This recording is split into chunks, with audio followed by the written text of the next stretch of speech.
আসসালামু আলাইকুম সম্মানিত ভিউয়ার্স, আশা করি ভালো আছেন। আমিও ভালো আছি। এখন গ্রামের বাড়িতে, দেখতে পাচ্ছেন গ্রামের দৃশ্য। আসলে গ্রামে আসলে খুব ভালো লাগে। গ্রামের পরিবেশটা অনেক সুন্দর। সবুজ ধান ক্ষেত, ক্ষেতের আইল দিয়ে হেঁটে যাওয়া, আর পিছনের যে দৃশ্যগুলো দেখতে পাচ্ছেন আপনাদেরকে দেখাচ্ছি। এই দেখেন সবুজ ধান ক্ষেত, ক্ষেতের আইল।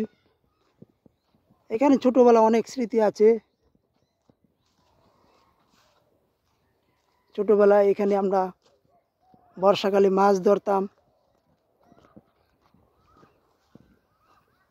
সবুজ প্রকৃতি, গ্রাম।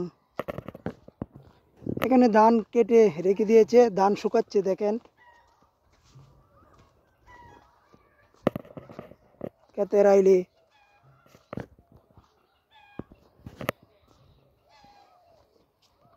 অনেক সুন্দর একটি পরিবেশ।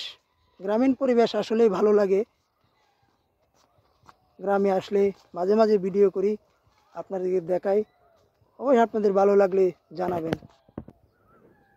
ছোটোবেলায় এই জায়গাতে প্রচুর মাছ ধরতাম, দেখতে পাচ্ছেন। এখন হয়তো এই যে ড্রেনটা শুকনা, এই জায়গাতে আজ থেকে 30 বছর আগে,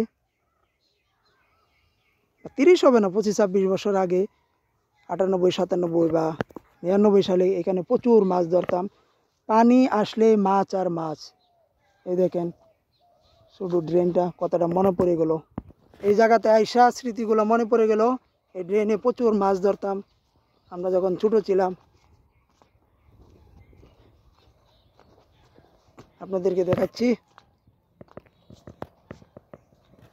যাই হোক বন্ধুরা, ভিডিওটি ভালো লাগে অবশ্যই জানাবেন, কমেন্ট করবেন কেমন হয়েছে ভিডিও। গ্রামের বাড়িতে সোনালি ধান ক্ষেত দেখেন। ধান পেকেছে, এখন কাটার সময়। অনেক জায়গায় কেটে নিয়েছে, আবার অনেক জায়গায় এখনো ধান পাকে নাই। গ্রামীণ প্রকৃতি, গ্রামীণ এলাকা। এটাকে বলে আমাদের গ্রামের ভাষা মুট্টা। এটা গরুর গোবর থেকে তৈরি হয়, জ্বালানি কাজে ব্যবহার করা হয়। দেখেন অসাধারণ গ্রামের পরিবেশ, গ্রামের প্রকৃতি, সৌন্দর্য, সব কিছুই সুন্দর।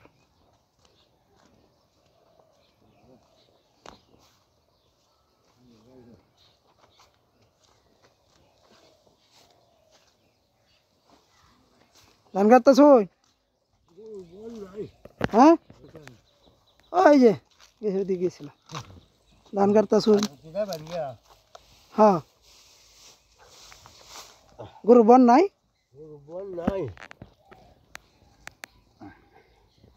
কৃষক